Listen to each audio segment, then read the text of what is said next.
All right. We have to know something about, it's generally true for Shas. When a Mesechta is focused on a certain area of halacha, as Kol Hashoina halacha the whole Yom Muftachoy is meant Shoina Mishnah. Halachas in the Gemara, when it says Shoina, it means Mishnah. The organization of Mishnayos was not done in a manner that is logically ordered. In other words, if you want a logical presentation of a set of rules, you don't start with rule number 10. If rule number 10 has to know what preceded it from 1 to 9. You start with rule number 1, which is basic, and then you go to 2, 3, and so on. That's not how Mishnayos is ordered. If Mishnayos Brachos would have been ordered that way, if you have a Gemara Shabbos, turn to Ayin Gimel.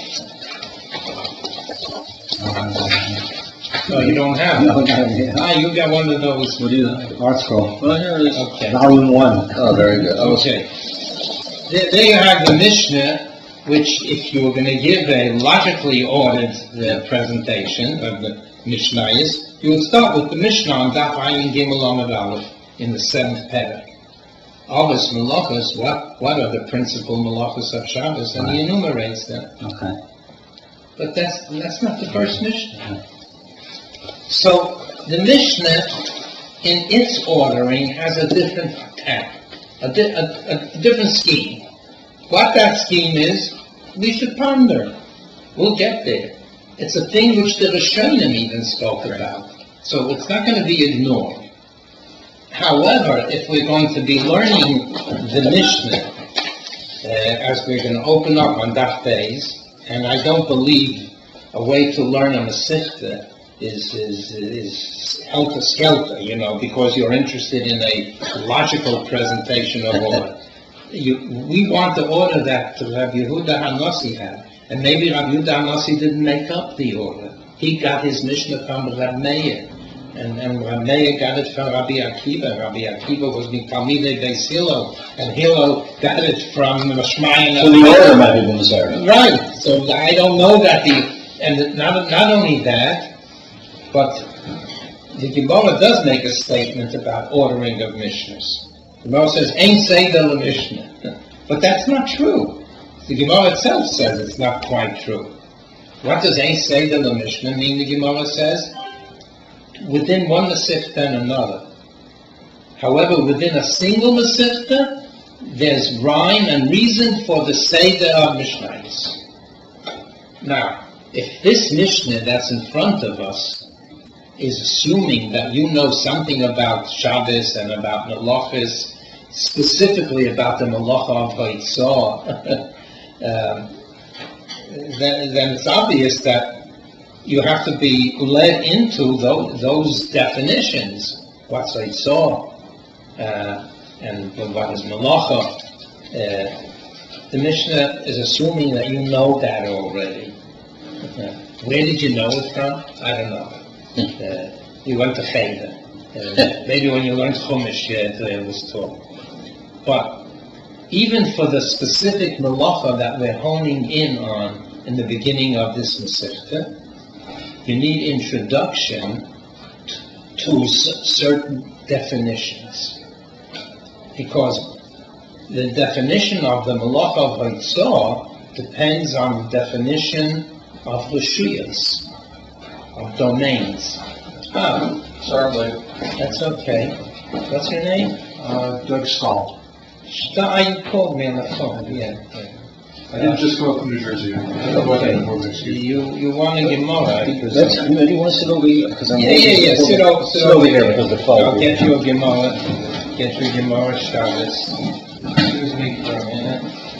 Doug, hi, I'm Joey. Hi, Abe. Hi. Joe from the Tobin? Yes. All right. Sorry about that. Hi, I'm Abe. People, did you get the handshake on the video, on the web camera? Good, so not only am I late, I'm right in front of large audience. Hi, Steve.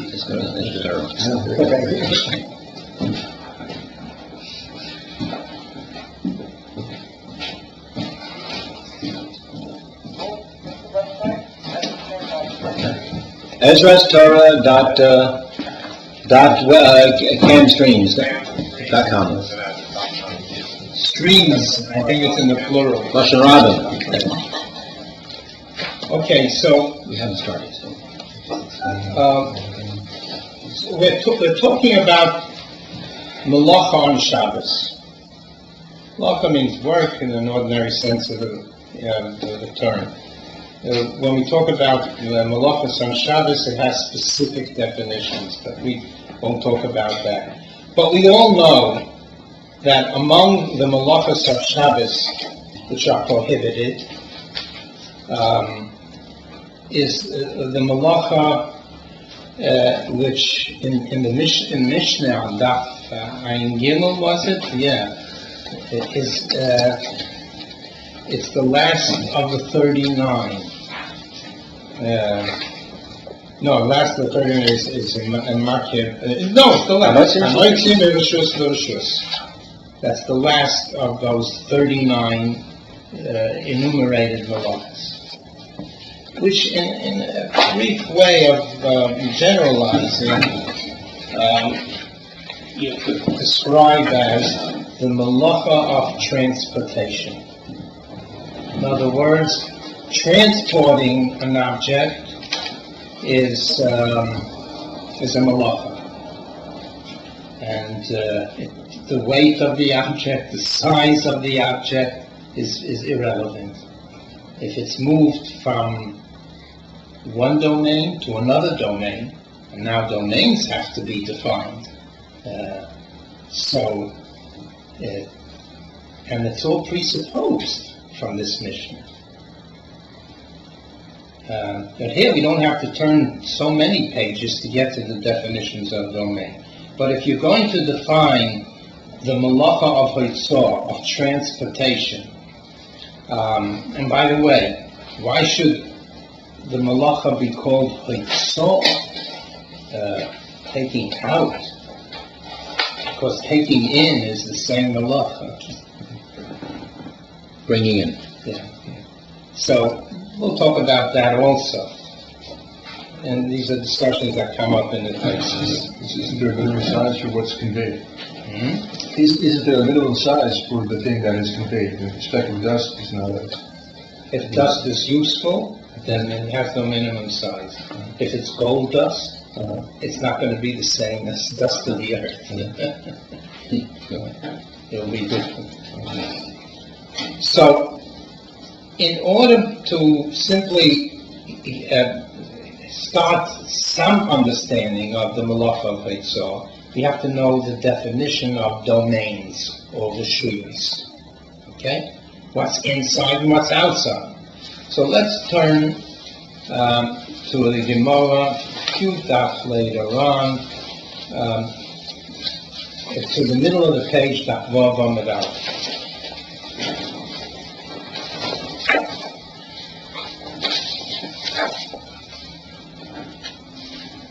In the middle of the page, Tonu Rabban. Daf vav amud aleph. Right about the middle. Tonu Rabbanan, Dalet Ushuyas l'Shabbos. There are 4 domains with respect to Shabbos, and of course the melacha of hoitzah. Those 4 domains are first named: Reshus HaYachid, Reshus HaRabim, Karmelis, Umokom P'tur. Okay? We don't have to go any further than this Braisa, but the names we have to understand. Reshus HaYachid has nothing to do with private property. It's just a term. It's like, I don't know, in mathematics you'll define a certain entity as a field. In that field, nothing grows. It's just a mathematical term borrowed from the English language. Reshus HaYochid has nothing whatsoever to do with private property. The walled city of Yerushalayim is a Reshus HaYochid. Certainly not private and personal property. It's defined with mechitzas, with partitions, but it's a name, it's a label. And don't assume with that labeling of a domain as a Reshus HaYochid that it has anything to do with private or personal property. Nothing whatsoever. Even the Watchcode says it. What's that? Even the Watchcode gives that definition. The private domain? Yeah. Well, that's Well, how the there's world. no the difference world- in the term itself in its original term. Right. Reshus HaYochid, the domain of an individual. Okay. It's only a good name to borrow because usually an individual wants to protect his domain, so he puts walls around it.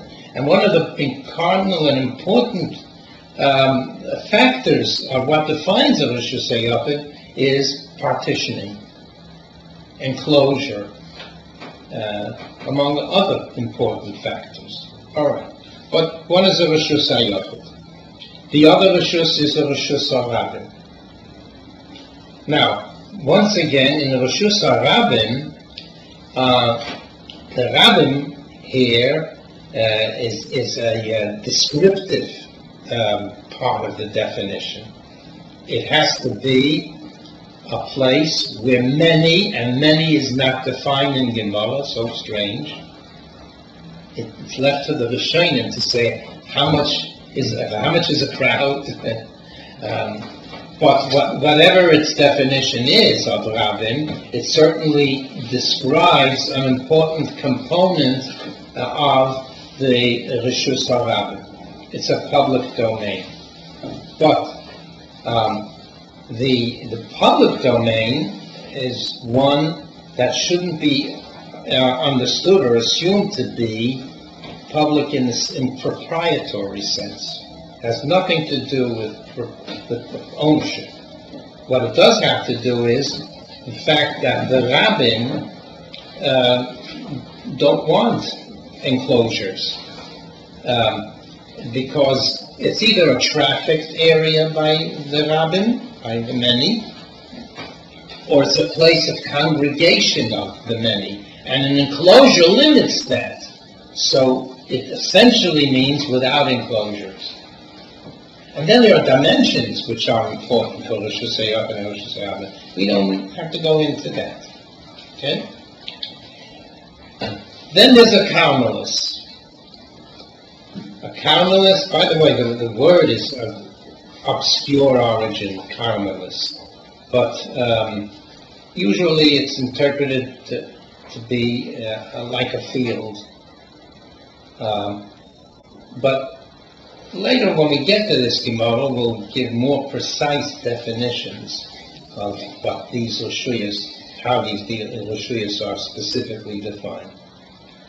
And finally, there's a Mokum P'tur. Now, Mokum P'tur is in a way a misnomer by implication. P'tur means you're not chayiv. That means if you did do the malacha on Shabbos, there's need for atonement or penalty, one of the two. If it was b'mezid and with hasra of witnesses, warning by witnesses not to do it, then it's like a capital punishment. Shabbos is isus.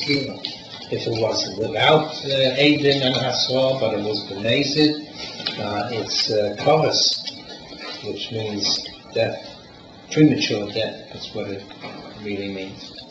The course was Neshama. Yeah, chorus and Shemayim. Which skills the Biskin, I suppose. Skilas, baby, they are correct. One of the Mises best. Well, what if an old man of 90 years old does a malach on Shabbos b'mezid? So that means you can't reach him by chorus? No. So there's such a thing that the Gemara calls chorus diyoima. A person, what that means is it sounds like it means immediate punishment. I don't think so. I think chorus diyoima really means every person has a lifespan. Preordained. Where does that idea come from? That a person's lifespan is preordained. Es misbar yomecha amalei. That's a pasuk in the Torah. Apparently, we're given a number of yomim don't necessarily mean days, mean years. Sometimes in context, it obviously means years. Es misbar yomecha amalei. That's one of the brachas. That means God will give you your full measure of years. Oh, then there's a measure. And Yaakov Avinu had his years deducted from his appointed span.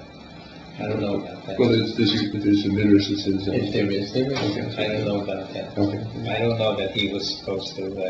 The Asa was supposed to take in care of that. He shortened his life, but that doesn't mean. Okay, I don't know. Okay, these are kinds of judgments that I don't have. At any event, so that's an idea that a person's years are measured and preordained. And if an old person commits an avera for which kavos is the penalty, but he's already beyond premature. No, he isn't, because the maturity of years means his allotted years, and he won't. So you never escape kavos then? No, b'mezid, no way. And finally, it's b'shoigeg that a person could do an avera of Shabbos, any malacha, and there's no penalty to speak of, but there's need for atonement, because we should distinguish between shoigeg and oinus. The shoigeg is a non-deliberate violation, but with need for atonement because there was some neglect, there's some element of neglect. Let's say he didn't know the din. Oh, ignorance of the law. I don't think anybody considers that to be totally excusable. So if he didn't know the din and he did a malacha, he has to atone for it. And that's what they call mechatas. Okay? So whenever we talk about chayiv with respect to a malacha, we're talking about chayiv either a korban if it was b'shoigeg, or kavos if it was b'mezid, or tefillah if it was mezid and hasla, a witness by witnesses. Okay? Difference between mezid and onus? Onus is blameless, no element of neglect at all. Somebody put a gun to a man's head and said, either violate Shabbos or I'll shoot you. He doesn't have to give up his life. That's an onus. Okay? So then even atonement is necessary. That's right, even a korban isn't necessary. Onus, rachmana, patke, v'lanara, le'sasa dova, it's learned from a pasuk in the time. Now, so when something is said potter, that means he's potter from any penalty or even from the need for atonement. It doesn't necessarily mean that it's totally without guilt or blame, because there are such things called shoigeg korav lahoinus or shoigeg korav lamezid. There are little nuances there of what a shoigeg, how a shoigeg is defined. But that's not important for us now. We just have to know chayiv, what that means, potter, what that means, and now when you say the fourth reshus is a mokum p'tur, hey, that implies that the other three reshuyos are not mokum p'tur. Yes, if you're talking about mokum p'tur as a definition of a domain. But if you're talking about p'tur from penalty or the need for atonement, that applies to karmelis as well. If a person does haitzah from any reshus to a karmelis, he's not chayiv anything, because a karmelis is a creation of a rabbinic source. In other words, if I were making this braisa, I would say it this way. And it's very important that we pick up this notion. Min HaTorah, and you know the distinction, some things are Min HaTorah, some are D'Rabbanan, some are rabbinic in their source, some are biblical in their source. Min HaTorah, there are only 3 reshuyos, 3 domains with respect to transportation. Reshus HaYachid, Reshus HaRabim, and Mokum P'tur. That means the following. A Reshus is unique to the definition of Reshus. That means you can't be 2 Reshuyas. There are no 2 Reshuyas. If you're a Reshus HaYachid, you're not a Reshus HaRabim. If you're a Reshus HaRabim, built into the definition of Reshus HaRabim is not a Reshus HaYachid. Knowing the definition of Reshus HaYachid, you now know what not a Reshus HaYachid means. It's a negation of the conditions which define a Reshus HaYachid. We'll come to that eventually. But there can be a physical example where there's a debate about which one it is. A debate is a debate, but it's either one or the other. So, and the initial definition of a Reshus HaRabim is, number 1, not a Reshus HaYachid. And then we go on to give the positive characteristics of a Reshus HaRabim. Okay? We once discussed this in one issue at length. I don't know which one. That could be. Yeah. So, Min HaTorah, there are just 2 Reshuyos, and then everything else, what that means is, if it's not a Reshus HaYachid, and it's not a Reshus HaRabim, and those are specifically defined, then everything else is a Mokum P'tur Min HaTorah. So it starts with Reshus HaYachid. If it's not that, then it's a Reshus HaRabim. Possibly? No, that if it's not a Reshus HaYachid, it can be a Reshus HaRabim.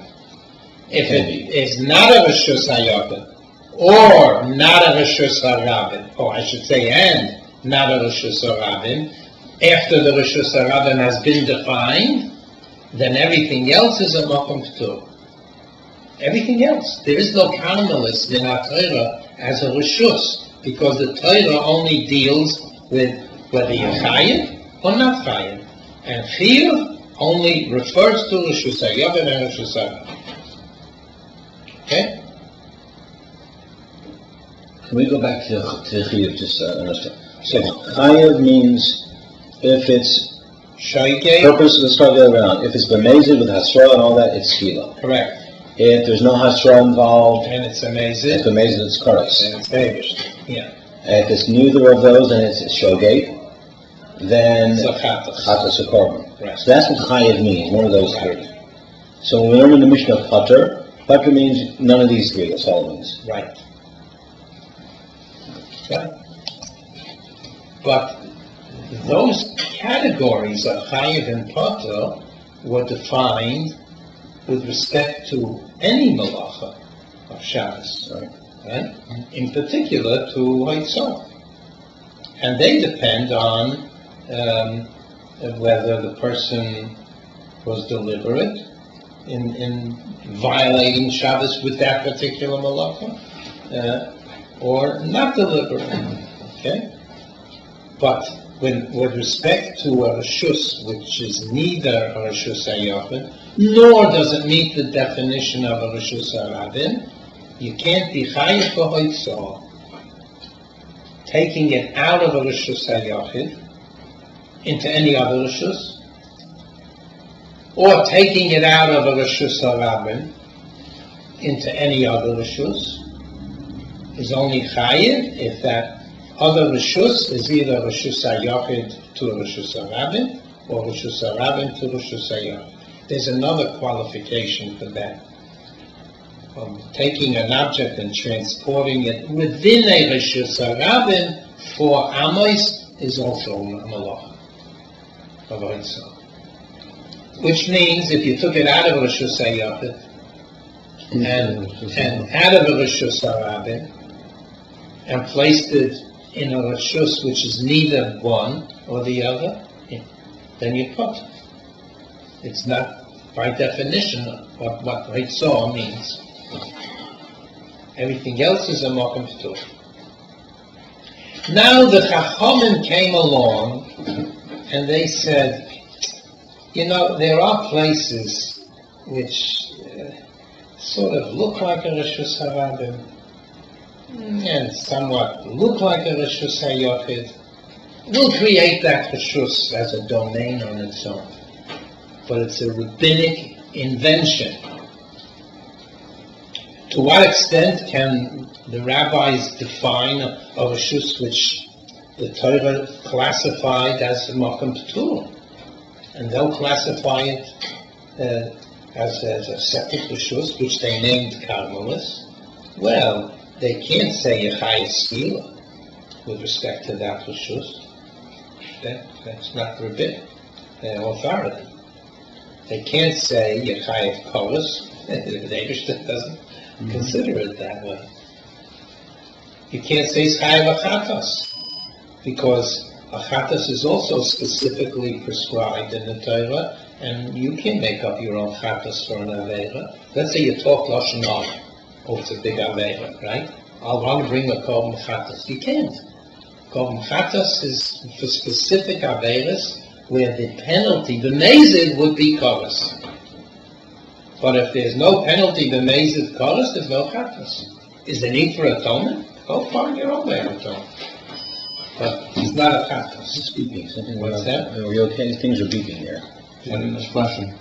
What's flashing? Yeah. Jonathan's. It's flashing. No. No, this is just saying that it's recorded. Okay. And the flash maybe coming from New York. It's not here, it's not mine. So Okay, maybe someone in the back. just review one thing. So Midaraisa, the only way to be chayiv on something Midaraisa with Haitzah is from Rishus HaYachid to Rabim or Rabim to a Yachid. Or within the Rishus HaRabim, Dal Okay, that's the only way. Right. But Rishus HaYachid to Mokum P'tur is nothing. Or Rishus HaYachid Mokum And in P'tur. our Torah, anything that's neither Rishus HaYachid nor Rishus HaRabim is by definition a Mokum P'tur. The Chachamim came along and they said, well, there are certain areas which we should make, they can't say a penalty, it's not their authority to describe penalties that way. But they can say, don't do it. They can issue edicts, rules, as far as behavior is concerned, l'chakfila. And, for example, supposing you have an area which, dimension-wise, could be a Rosh Hashanah, but it has no mechitzas. Oh, then it has no partitions. Then it's ruled out as being a Rosh Hashanah. Okay. Well, it could be a Rosh Hashanah, but there aren't many people there. But supposing it's such an area, like a field, which in a way looks like a Rosh Hashanah. A cultivated field. Yeah. It also looks in a way like a Rosh Hashanah, because Rosh Hashanah doesn't have many people in it. So you know what they'll do? The Chachamim said, we're going to prohibit transporting an object with such areas that have some aspects of a Rosh Hashanah and some aspects of a Rosh Hashanah, but don't quite fit. And we're going to say, don't transport an object within it for Ramos, because it looks like, in a way, like a Rosh Hashanah.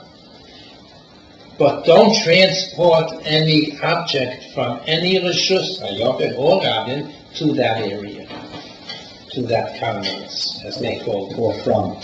Or from it to those Rishus. What was the reason that they came up with? Because people would confuse it with Rishus Hayopet or Rishus Rabin. So was it because of the Dal Amas or because of the Hitzam Rishus? No, so people think of it like a public area because it's not a cultivated field. It's a ball playing field without enclosure. Ball playing field. Anybody can play ball there. Anybody can play soccer there. Anybody can play baseball there. Whatever. So it's public, right? A park. Anybody could come into that park and enjoy it. If it doesn't have a fence, it's not a Rosh Hashanah. If it doesn't have a place of congregation or traffic by many people, few people in there. But it looks public. It looks public. Oh, it looks like a Rosh Hashanah. Therefore, they gave it all the rules of behavior, not a penalty, of whether it would be a Rosh Hashanah or a Rosh Hashanah. They called it a Carmelist, and they created that Rishus. Well, but in creating that Rishus, they gave it also characteristic traits of definition. First of all, in its dimensions. In its dimensions. And secondly, in its dimensions, not only length and width, but height as well. And while a Rishus HaYachid was not defined with respect to height, it's limitless. If a surface is, dimensionally speaking, of the correct size, it's actually not very big. It's the fourth spot. They can make a Rishus HaYachid. Whatever. It's oil avlorakia. Rishus HaRabin is limited to 10 tefachim. We'll see that in Gemara eventually. In a Carmelist, they limited it also, not like a Rosh Hashanah, Ad L'Rakia, but 10 tefachim. Okay.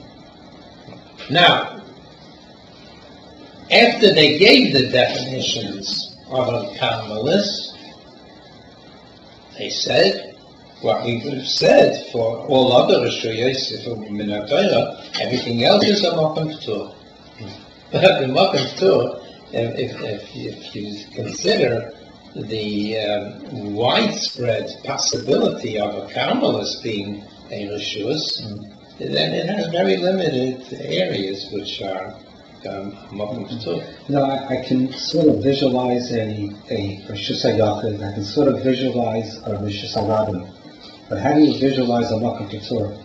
I just gave you a Makom P'tur. Yeah. Oh, so first you have to rule it out of being a Rosh Hashanah. Okay.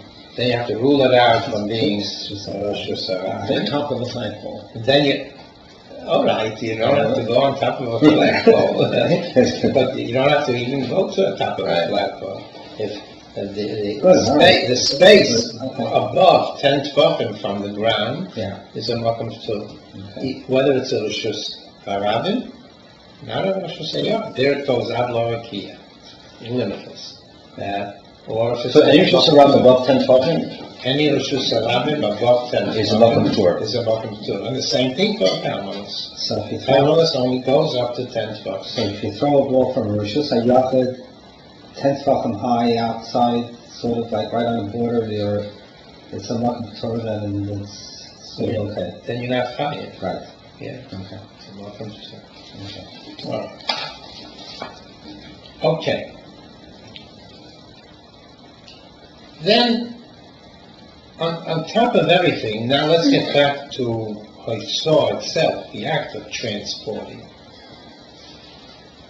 It seems obvious, and we'll see this more in detail in the Gemara, that when you talk about the Malacha of Hoitzah, transporting, the Malacha is defined, and I'll give you the terms that the Gemara gives, in terms of Akira and Hanacha.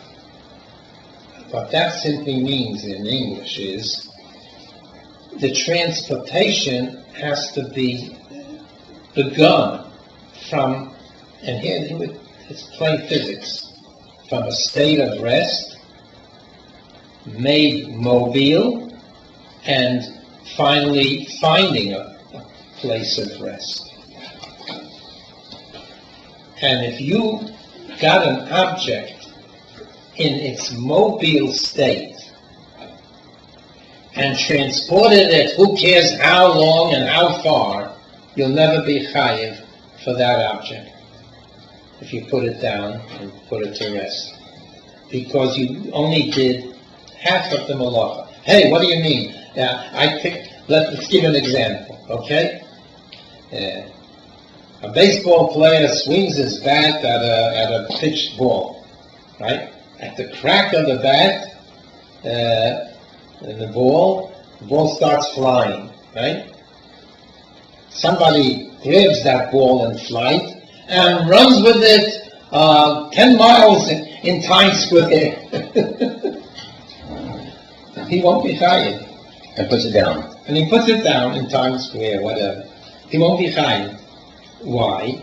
Because he didn't initiate from a place of rest, from a point of rest, making it mobile and putting it down in a place of rest. I didn't follow that. Well, a baseball field is usually a Rishus HaYachid. Oh, because it's closed in. They keep people out who don't pay. It's enclosed. It's closed in. So it's technically a Rishus HaYachid. There might be other factors to consider in there, but call that a Rishus HaYachid. And this outfielder who catches the ball, or the infielder who catches the ball in flight, doesn't have to be in flight even, but in any event, he didn't initiate and change his state from a state of rest to a mobile state. We won't have to define, we shouldn't have to define any further the meaning of being at rest or mobility. Those things are self-explanatory. But the fielder just could catch the ball low and he wouldn't be out. That's true also. But that wouldn't be a demonstration of his doing what we would consider a major part of the transportation. Look, he caught in my days, Ebbets Field was where the Brooklyn Dodgers played. he caught the ball in Ebbets Field, let's say it's Rishus HaYachid, and he ran out to Bedford Avenue, and he ran from Bedford Avenue, one length of it to the other, Rishus HaRabim. Well, I mean, work-wise, he did Good job. He did the work. And he took it from Rishus HaYachid into Rishus HaRabim, and then he places it in the Rishus HaRabim. But he didn't do the initiation of the malacha, and that is the akira. The akira is the changing of the state from hanacha to mobility, from at rest to mobility. Okay? Okay, now we can learn the Mishnah, because the Mishnah will become meaningful in those nerves. Let's turn back to Daf Beis on the Aleph.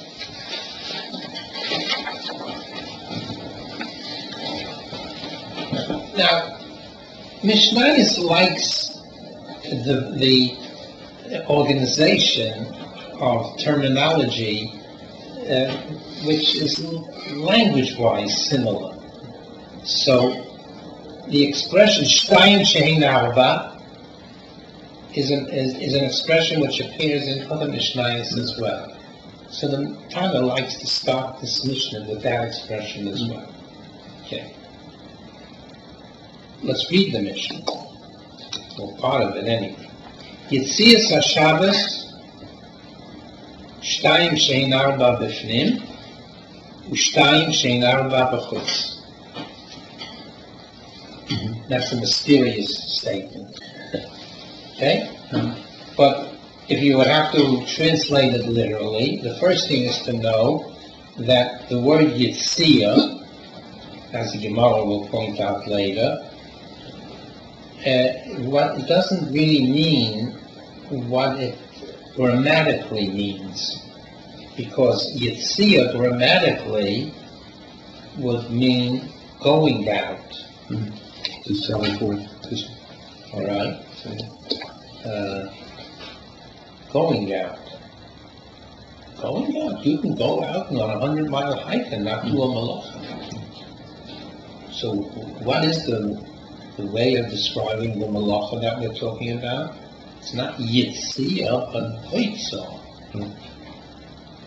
So we have a problem that's language related. The first word. Yeah, the very first word. Why should the Mishnah use such a word? So carry. What would be a simple word for carry? What's that? Well, that's English carry. Let's try to avoid the equalization of English terminology with Gemara's terminology. But isn't there a difference in the verb? In other words, Yitziyas, doesn't it usually mean a person going out, a human going out, and Yitziyas is taking transporting something else. Yitziyas is taking something else out. And that's what the malach is all about. Right. Yitziyas normally would sound going out. I can be going out. You can walk out of your house. Not transporting something else, right? Take a walk in the park, or take a walk on the street, which should say Rabbi if you want. But it's not Mitzrayim, for example. Yeah. Yeah. So we'll talk about that then. But first, let's get some substance of the Mishnah going. So, but the first thing to understand is Yitziyas should be understood to mean Hoitzois. It's as if the Mishnah would have said it in that language. And the reason for the Mishnah's borrowing a term from what it doesn't really seem to describe, we'll talk about that. Shtayim Shein Arba. Now, Shtayim Shein Arba is just a favorite expression that the Mishnah uses in other Mishnayos as well. And the Mishnah likes to encapsulate generalities in a little formula. But here it's not just Shtayim Shein Arba, but Shtayim Shein Arba B'fnim, Shtayim Shein Arba B'chutz. Now, intuitively, if you have to identify B'fnim with one of the Reshuyos, which Reshus would you identify it? Reshus HaYapid. The Yapid is inside. Well, if there's partitions required, it's inside the partitions.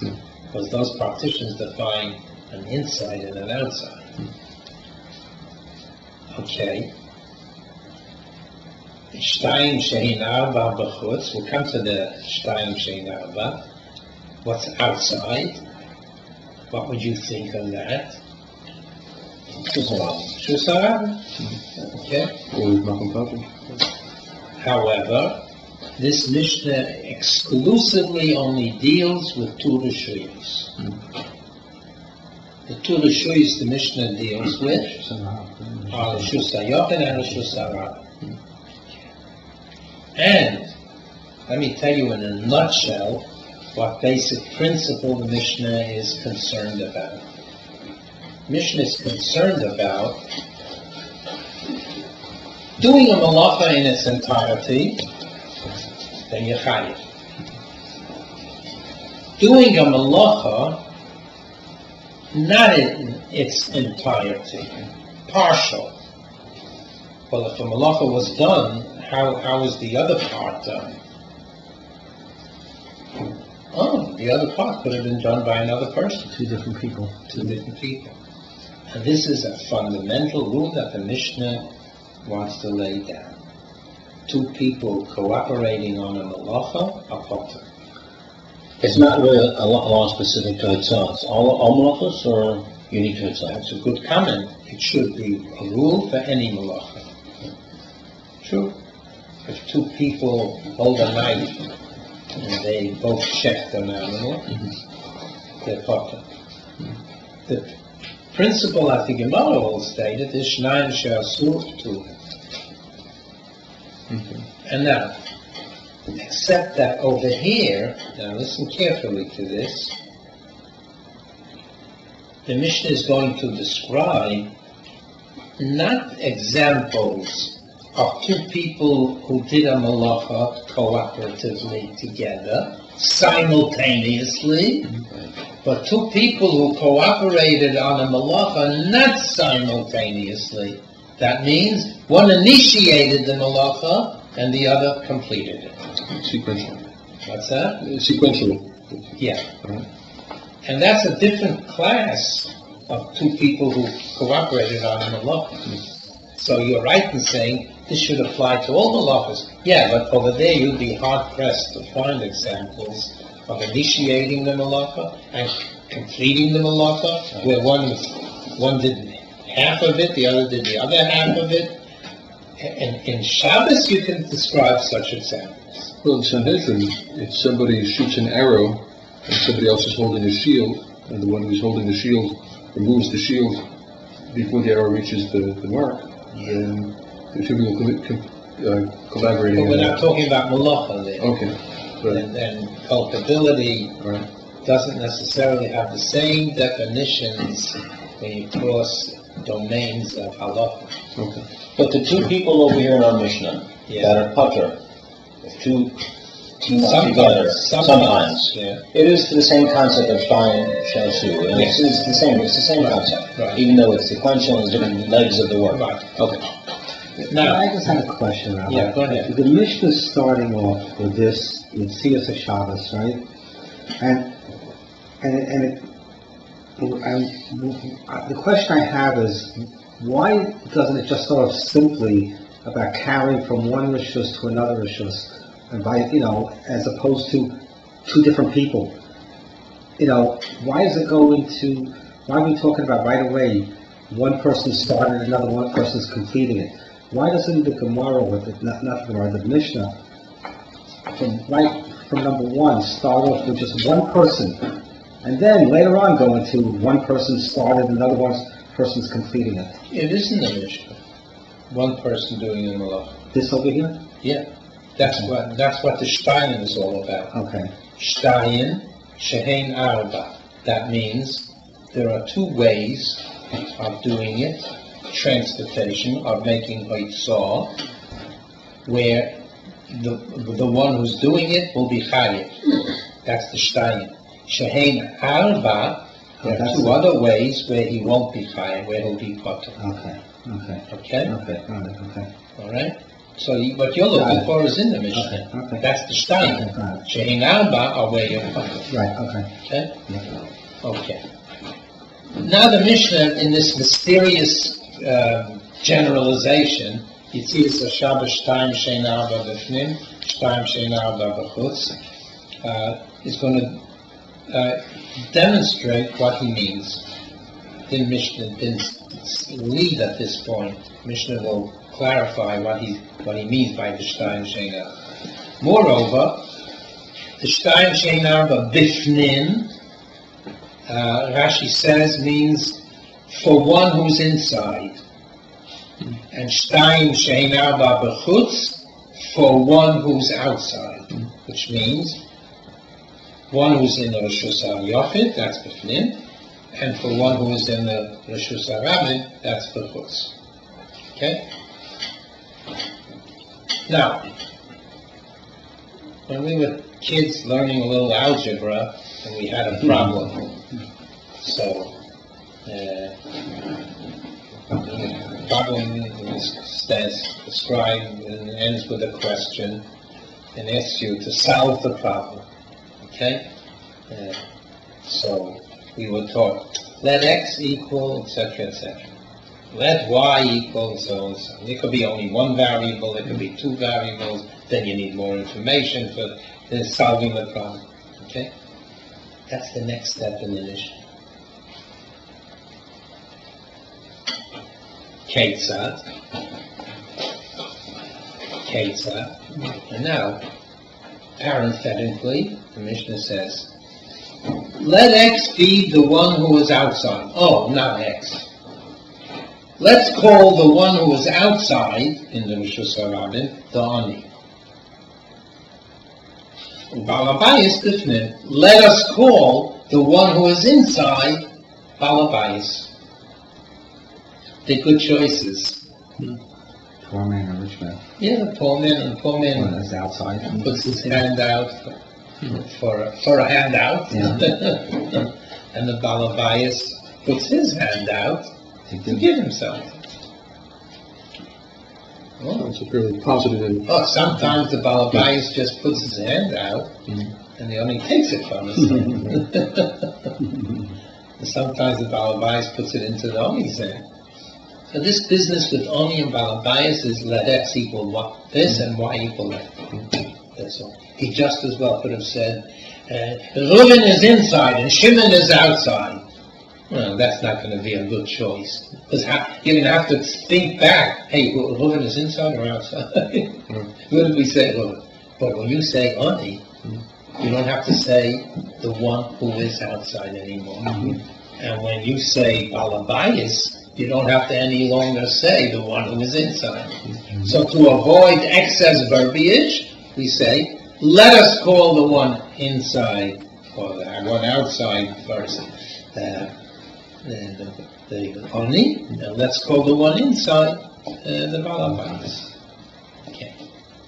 Now we're in business, in describing the Shtayim Sheinav. Poshat ha'oni es yodai lifnim. Okay, that's a meaningful thing. Sometimes the Oni wants to show his reference. So he has a letter.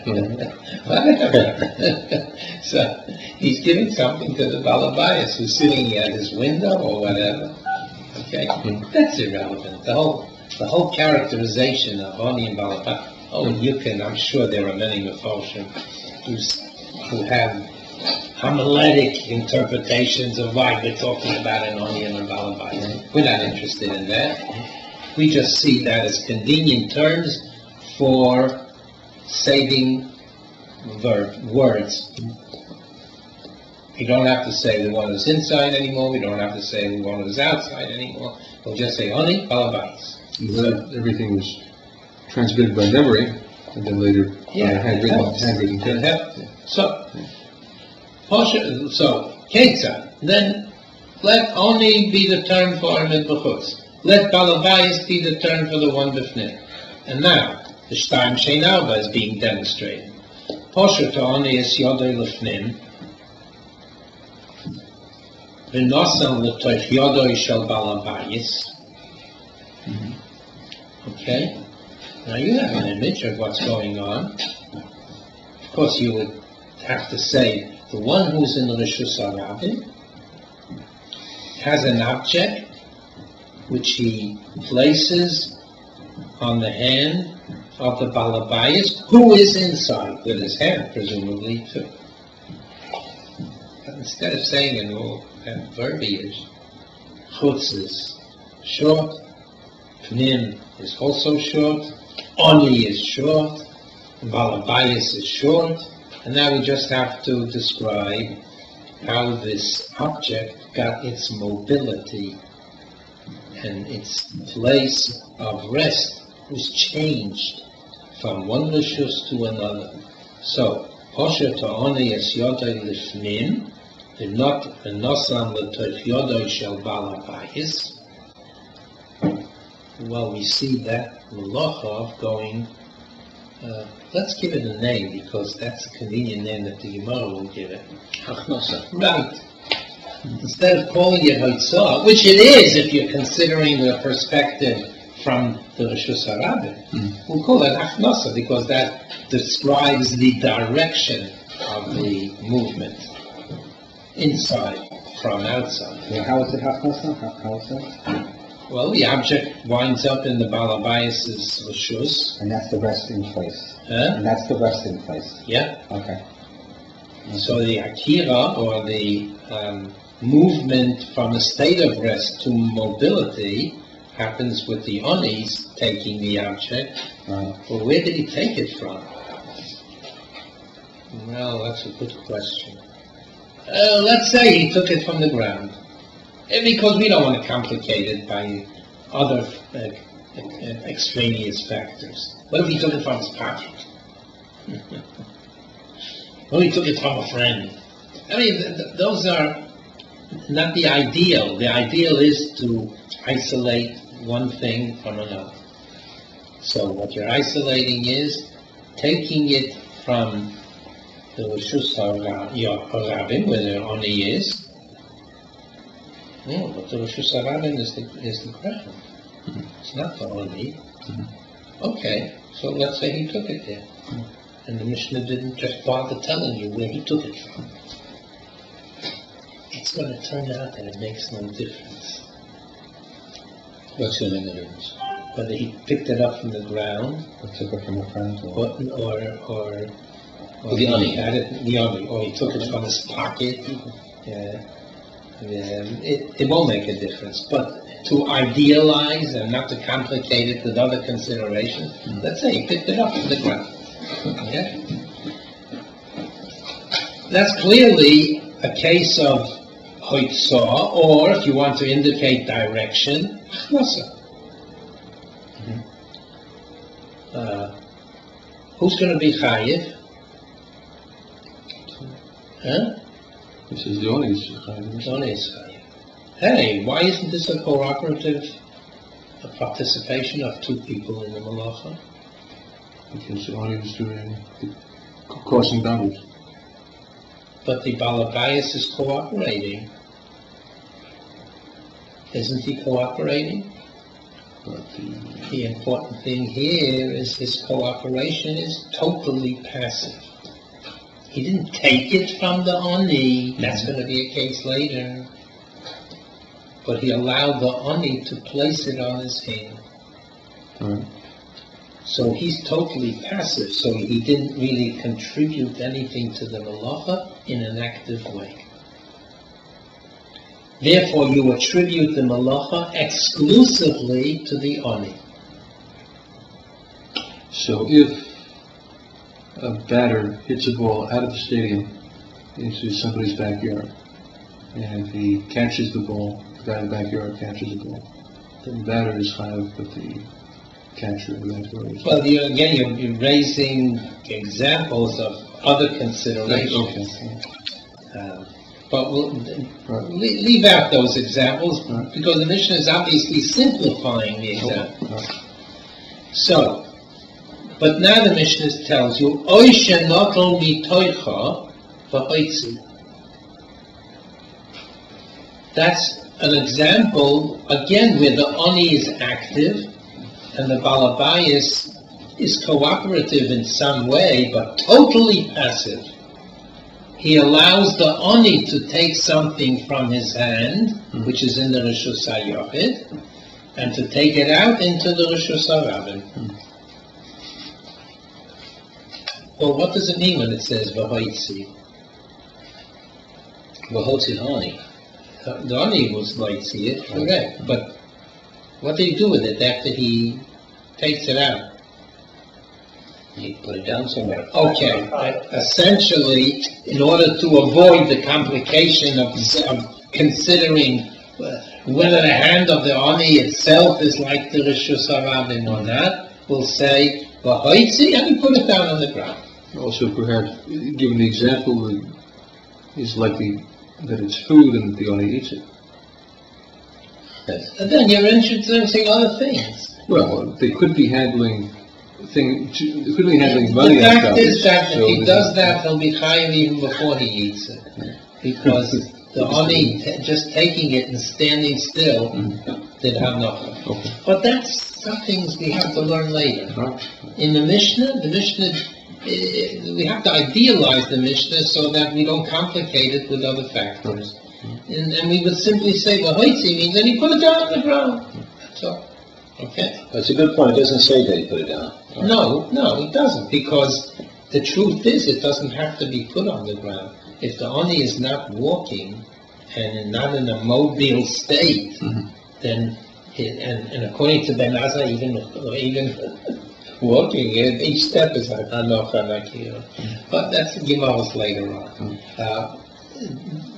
Just to simplify the Mishnah, V'hoitzi would then mean whatever Hitzah means. Hanocha after Akira. So you put it down. But just the Mishnah doesn't go into it. Well, what's the din? Ha'ani chayiv u'balabayis potter. Ha'ani chayiv u'balabayis potter. Whatever chayiv can mean, Chatos b'shoygei, koros b'mezid, skila b'mezid el asra. The Ani is chayiv and the balabayis is potter. If the Ani never put it down and never walked with it, then there's no malacha, right? Say that If he again. just took the object out of the Balabayas' house out of Balabayas' hand and didn't put it down anywhere except just held it and stood there? The truth is that if you learn later in the Gemara, you'll see he's chayiv right away. But that doesn't come clear in the Mishnah. As far as the Mishnah, Haitzi could mean he put it down. The Mishnah doesn't bother you with those details because what we want to describe in this first example is a non-cooperative involvement of two people in a malacha, one of whom is totally passive and the other completely active. So the one who's completely active is chayiv. The one who's totally passive is obviously not chayiv. Go off the track a little bit, but if two people are playing badminton and they're in different rishus and they keep hitting the shuttlecock back and forth, is there any akira and any halacha? So they can play that on Shabbos between two different rishutim.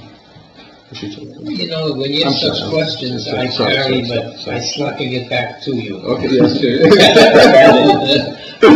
I don't answer such questions. Okay, Rabbi, can I? Yeah. I'm shot in the Mishnah. Yeah. So this case here, the Mishnah says what? The ani is chayiv, the malva is pater. Right. So that's an example of shtayim shem arba b'fnim? No. Of who's b'fnim? No. Okay. We're going to have to, after the whole Mishnah is finished, construct the application of these examples to the Shtayim Shehin Arba, B'fnim and B'chutz. Okay, we're not going to deal with that yet. Okay. At the moment, I'll just ask you to take it on faith. What we have demonstrated here now is the Shtayim of the Oni. The Okay? shtayim of the ani. Right. Shtayim of the Oni has now been cited as an example. Okay. Okay? All right. He's not the b'fnim. He's not b'fnim, right? He's the one that's put Of course, right. But when we say Oni, we should right away think, oh, he's outside. He's in the Shusarad. Good. What we've demonstrated is the Shtayim of the Oni. The Hein Arba, no, we didn't get to that yet. Okay? As a matter of fact, later on there'll be machlokes for Rashi and Taisus. Now the Mishnah goes on with a second description. Supposing Poshat Balabayas is Yodoi L'chutz, V'nosan L'toich Yodoi Shel Oni. Who's active? Balabayas. Who is totally passive? The Oni. The Oni. His hand is just a pedestal. Oi, and what that oi means, it's Poshet Balabais is Yodoi L'chutz, Shenot only Toicha. In this case, the object is originally in the hand of the Oni, and the Balabais removes it from the hand of the Oni and takes it into his Rishus. The hitness, the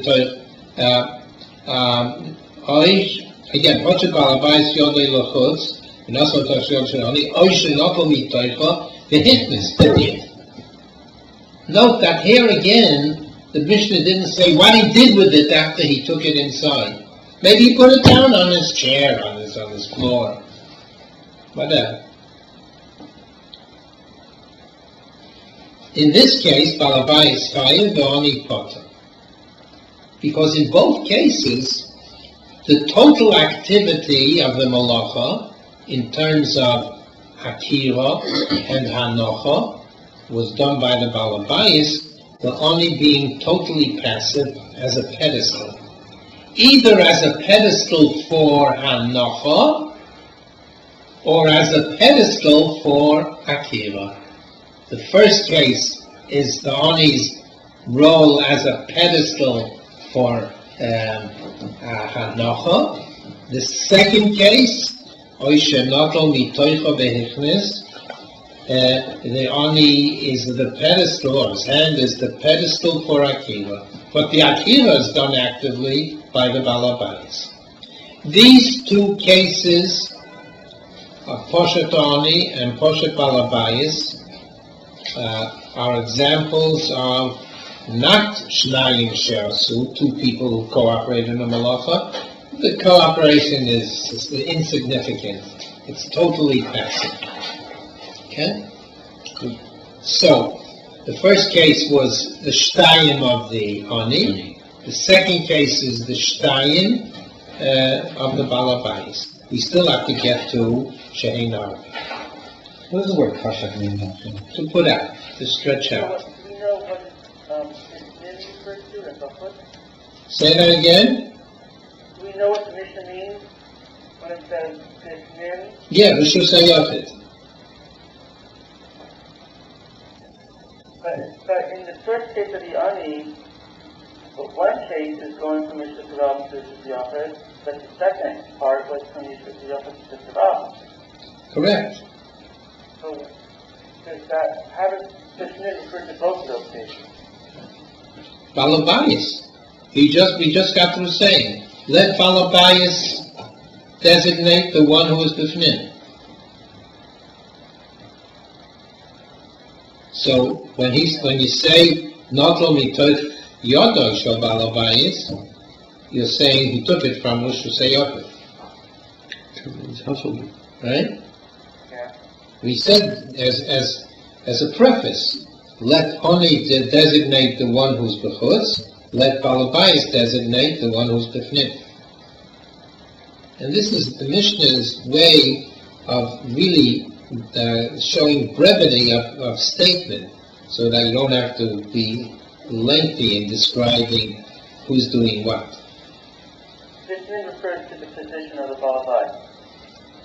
Yes, we said that when we said, Kate says, Oni Omid Bechutz u'Balabayis Bifnim. Didn't we say it in those few words? Yeah. Okay. So the Balabayis is Bifnim. So these two, so the first case is not a case of the Reisha, Shtayim Shin Arba Bifnim. So we're not giving the example of that. When we say Kesad, Kashan Ani is not an example of that first case. That sounds just a little confused on that still. Well, if you want to draw lines, if you will, Yeah, I want to draw lines. from Shtayim Shein Arba Bifnim, then there's more than one way of drawing those lines. But one way of drawing those lines is this way. Forget about the Shehin Arba, because they're not part of the configuration. So it's Shtayim Bifnim. Okay? Where do you pick up the Shtayim Bifnim?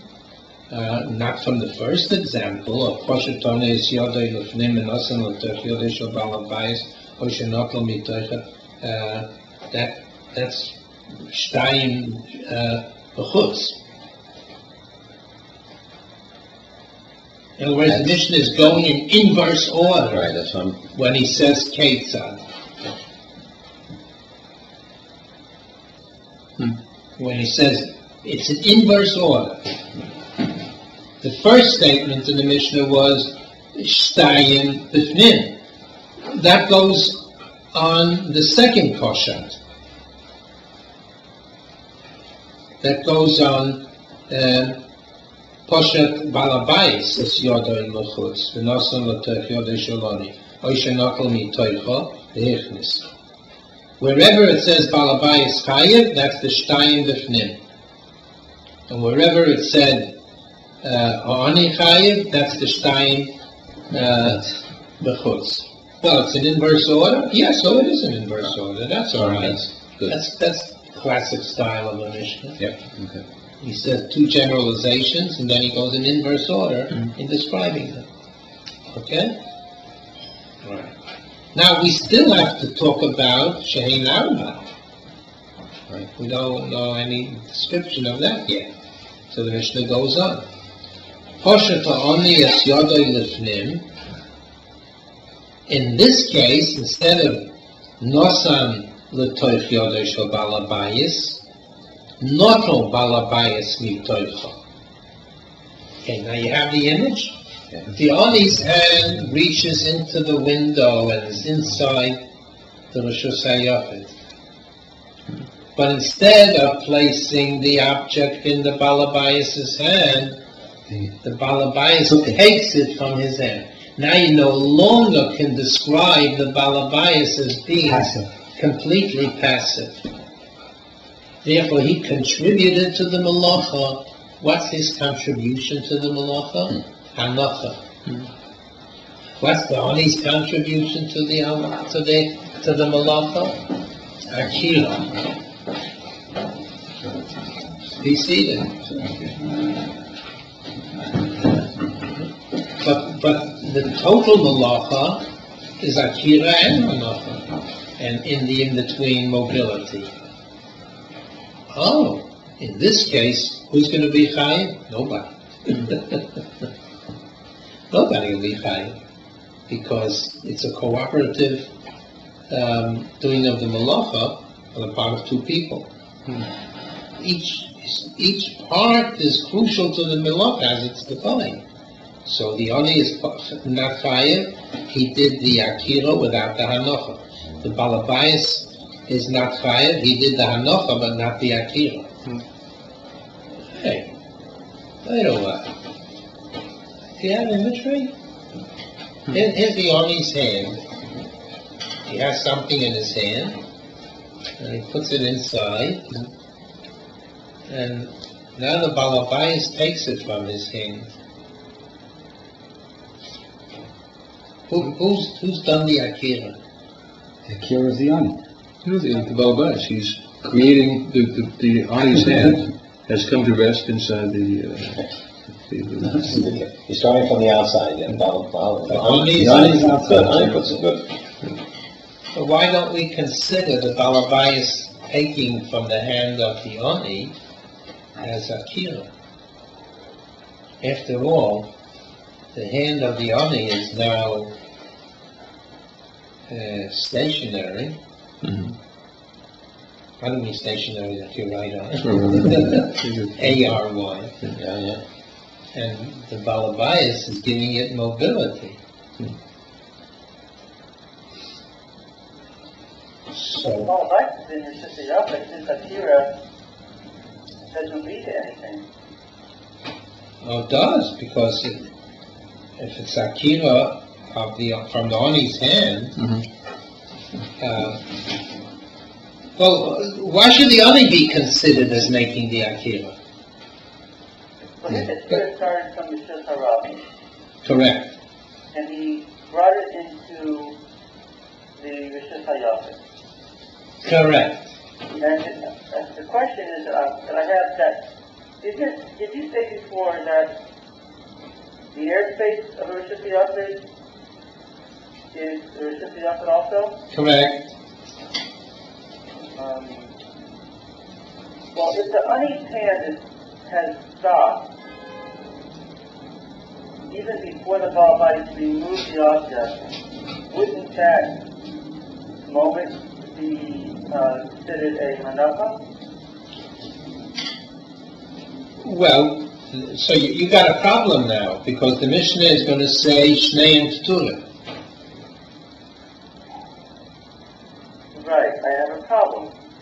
Because I'm not sure what the imagery is here, because on the one hand I'm picturing the Ani has stopped his hand from the motion, and then the Balabais removes it from his hand. Okay, let's simplify things so that we don't have to make decisions on cases that we have not yet discussed or come up with. But in this case, The object... The case, though. Well, wait. Let's just ask this question, all right? Okay.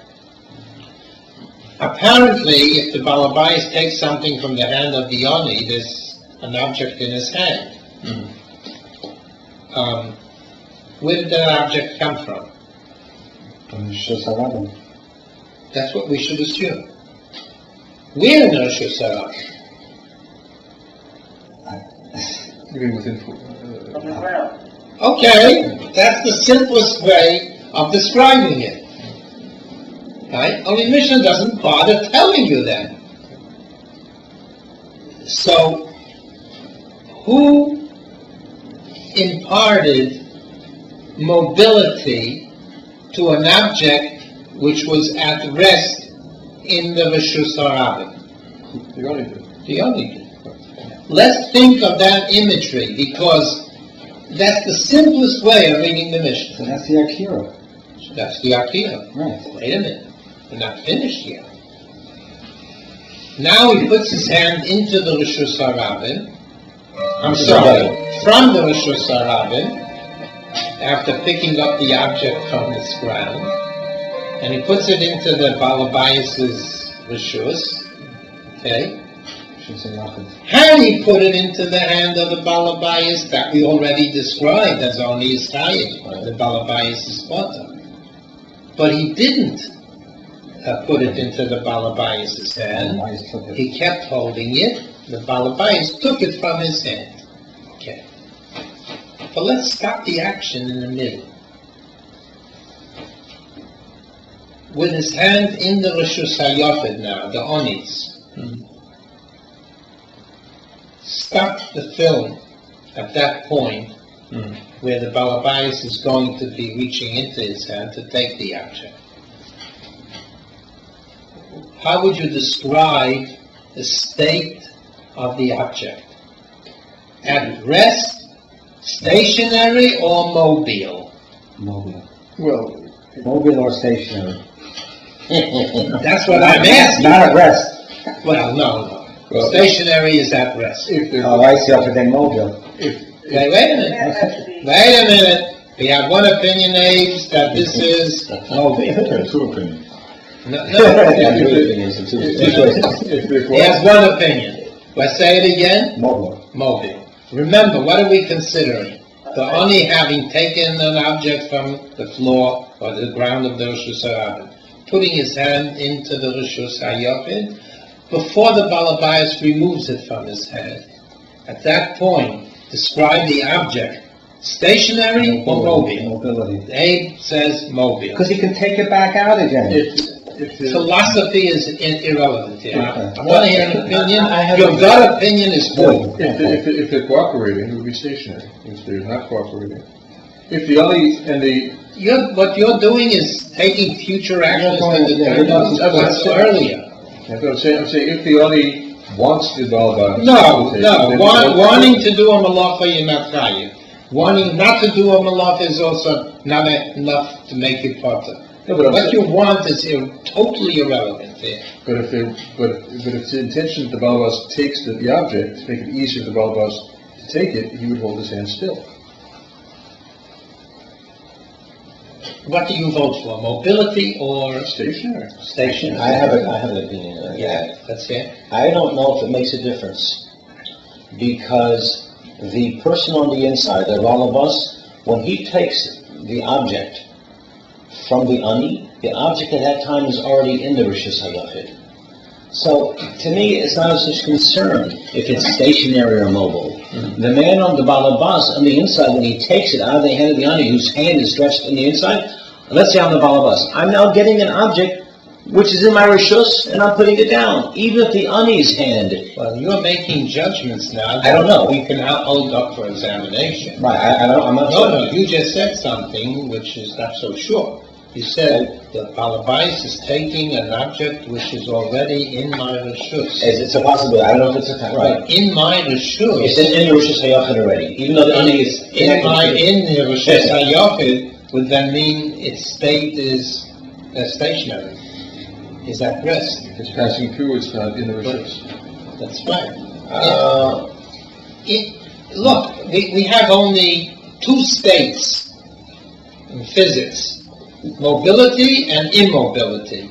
Are you describing this object as mobile or immobile? I have a more basic question. Is the item Rishus HaYofed or Rishus HaRabim at the time when the That's the same question. Is it the same question? That's the same question. I don't know if it's the same question. And by the way, there's a third possibility. It's either an Rishus HaYofed or an Rishus HaRabim or Makom Pater. neither. We don't know if it's Makom Pater or Gamalas, whatever.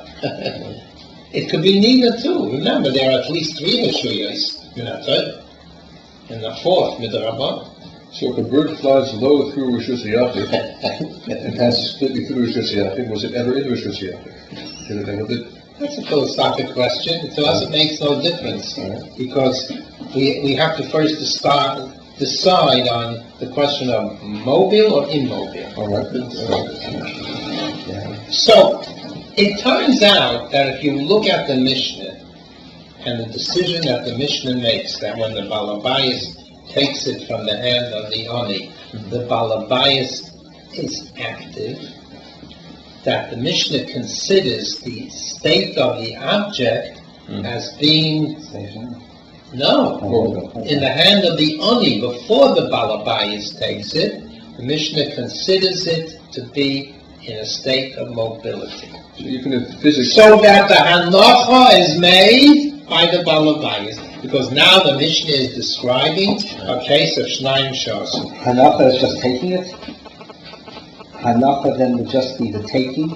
That's a question which we try to avoid by saying maybe it means putting it down. Okay. The truth is, just taking it is Hanacha. So physics... That's the truth. But we really are not in a position to judge that. Because maybe it means putting it down on the floor of his apartment or whatever.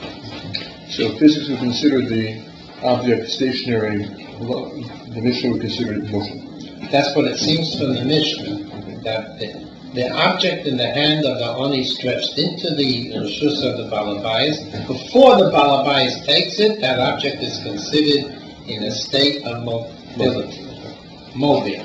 So the ultimate state of Hanocha is the Balabayas' then 2 people cooperate.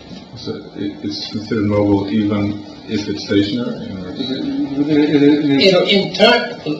First, in Newton's sense, it would be stationary. That's right. But that's how Newton would define stationary. But the Mishnah is saying that's not stationary as long as it's the hand of the it's defined as a motion. In other words, the Mishnah is saying actually that it's an akira for the Balabayas, for the Ani, and it's considered B'shus Harab.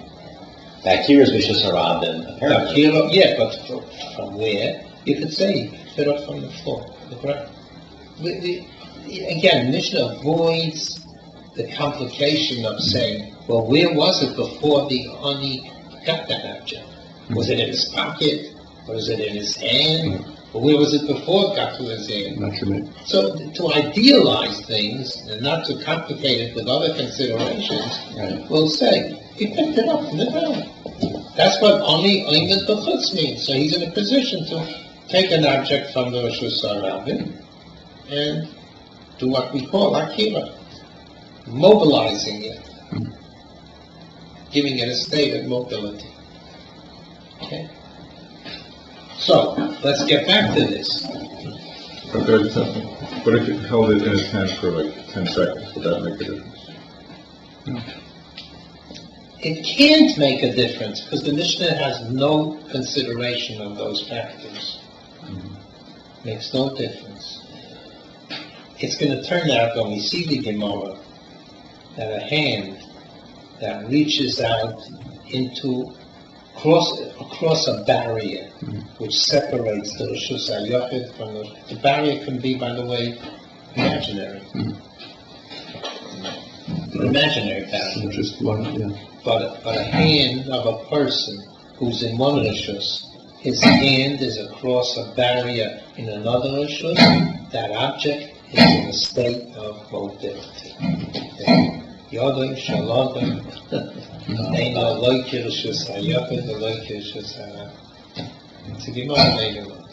But we're looking at the Mishnah, where the Mishnah says Shnei Torah, it's obvious that we're attributing the Hanocha to the Balabayas who takes it from that hand. And that hand could have been holding it for 10 seconds or 20 seconds. If you want to think about it in terms of modern terminology, you would say, hey, a hand out going from a Rishus HaYochid to a Rishus HaRabim to a Rishus HaYochid, and you want to describe the state of the object, It's not a stable state. Okay. It's unstable. So Because it's not going to stay that long, too long. Whatever. Very few people will hold their hand out indefinitely. Yeah, whatever. But it's an unstable. It's an unstable state. Oh, it's smoking. Because stability is what we mean by hanocha. And akira means imparting instability or mobility to an object. So as long as that hand is across a barrier from where the person is, of course the question now becomes, well, what about if it's other parts of the anatomy? Let's say his head is in one rishus and he has an object on his head. Yeah, these are all the complications the Mishnah doesn't lead us into. Okay. All right, so this is the third case.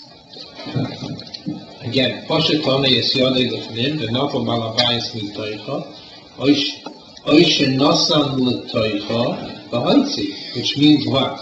The oi describes poshetone yesyodei lefnim, and it was empty.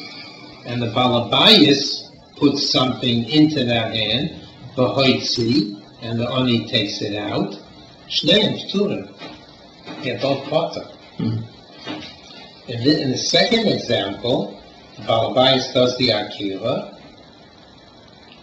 and at what point did he do the akira? Let's idealize. He picked it off from the floor of his house, from his table. Well, that's just to idealize.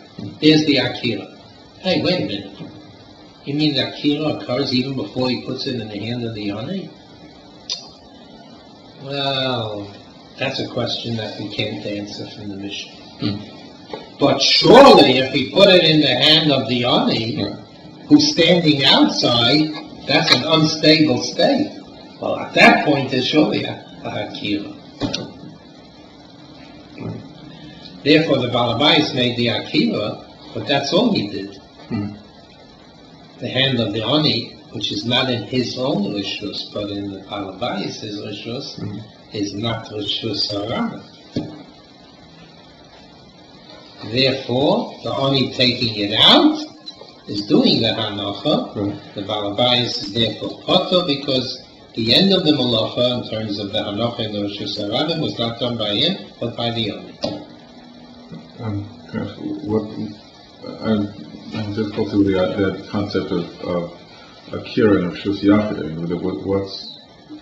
There's no, if you're Okir and you're Maniach in Rishus Yachid, there's no, you're not doing anything. No, you can take an object from this dining room to the other corner of the house, and it doesn't change, it's in the same Rishus. So it's like, matter of fact, even if I took it into the neighbor's apartment, it didn't leave the Rishus HaYachid. That's Minat Torah. The Chachamim created another kind of a Rishus. My Rishus HaYachid, your Rishus HaYachid, his Rishus HaYachid. Conceptually, Minat Torah, there's no such idea. Rishus HaYachid is Rishus HaYachid is Rishus HaYachid. No difference in mine, his, and yours. No difference. No. In other words, possession, or even the quality of life being in one domain and the same domain, but different configuration of mechitzas, partitions. That makes no difference, Minat. It's in the same Rishus. So Rishus Yachid, in a sense, is a quality rather than a... Yeah, but that's Minat Torah. In the Rabbanon, they said you need a Neila. But that's not for our consideration. So would that mean that if you threw a ball from one Rishus Yachid into another Rishus Yachid over Rishus Harabim, then it would No, now you're handling something altogether. You're introducing a factor which Moshe, that has another definition of Mitzvah. It's not for our mission. And finally, let's read the last example. Poshet Balabayis es Yodoi Lochutz. Balabayis is now doing the work. Not La'ani Mitoicha. Well, here the Balabayis did the Akira, and then Ani takes it from the hand of the Balabais. He's not just a pedestal, he's not just passive, he removes it from the Balabais' hand. And puts it down, probably. And let's say he puts it down. That's the ideal way of describing the Mishnah. Oisha nosam l'toicha, or the Balabais' hand goes out to the Rosh Hashanah empty. And in this case, the Oni puts something into the hand of the Balabais, and where did he take it from? He took it from the ground. Well, that's irrelevant. The Hichnis Shneim K'tuvim. And again, because here you have a cooperative, active participation of two people in the Malacha. One doing the Akila, the other doing the Hanach. So, that's the example, those are the examples, I should say, of the Shehein Arba. In the Shehein Arba, there's a Malacha done. The object was transported, but the transportation was done on the part of two people in an active way, one doing the Akila, the other doing the Hanach. Now this conceptualization of Akila and Hanacha, I want you to know, you don't find those terms in the Mishnah. Those terms are Gemara terms. You don't even find Rosh Hashanah and Rosh Hashanah in the Mishnah. Because it's just... You find the minimum of chutz, that's all. That's right. Even in the Mishnah of Daf Ayin Gimel, right in the Rosh Hashanah. Yeah. All right. Now, let me just answer one question on the first word. We'll see it in the Tosfos. Why should the Mishnah say Yetzias HaShabbos?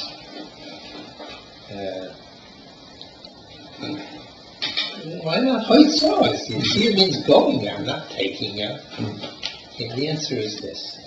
Mishnah's language is always motivated by the language of the Torah. Now, when you read the Torah, you don't see many of the malachas of Shabbos, certainly not all 39 of them. You see Lesevahu Eish, right? That's the only one. Yeah, no, Charash Ubakatze Tishbais. So you see those two malachas. Where's Haitzah? Now you could say Haitzah is like the other Lamates malachas, the other malachas of Lamates, which is like Moshe Messina, there's a Messiah, or whatever. But the fact is that the Gemara takes it from a pasuk. And in the Torah, there's a pasuk that reads this way: with respect to the month, Moshe tells on Friday that they took Lechem Mishnah. On the other days, some people left over and it decayed, it decomposed. They were criticized for not having faith that it will come the next day. All right. On Friday, they took a double portion. And the king came to Moshe, hey, they're taking double portion. Moshe said, yeah, they're right. And tomorrow, the next day, will be Shabbos. Hayom lo yisimtzu b'asoda. And he goes on to say, Ish al yetzei min koimoi. Now, that sounds like a person was rooted to his place, he can't go out. And in a way, it seems to be like a reference to the din of Tchum Shabbos. Right. But it isn't. Because Tchumen is midrabanan lahalacha, and al yetzei min koimoi, the Torah meant, Moshe meant, don't go out to find the man, to collect man. It's as if it would say, Ishal Yotzi min koimoi. Well, what would you be Yotzi if you don't find anything? Well, when you go out to collect money, you take your pots and pans with you. You take your baskets with you, the shopping basket. So, therefore, how did the Gemara see the expression of Eitzah in the Torah? By reading Al Yetzei min Koimai as if it meant to say Al Yotzi min Koimai. Mishnah wants to use the Lashon of the Torah. That's why it's Yetzias HaShabbos. We'll see that in the Tosfos when we get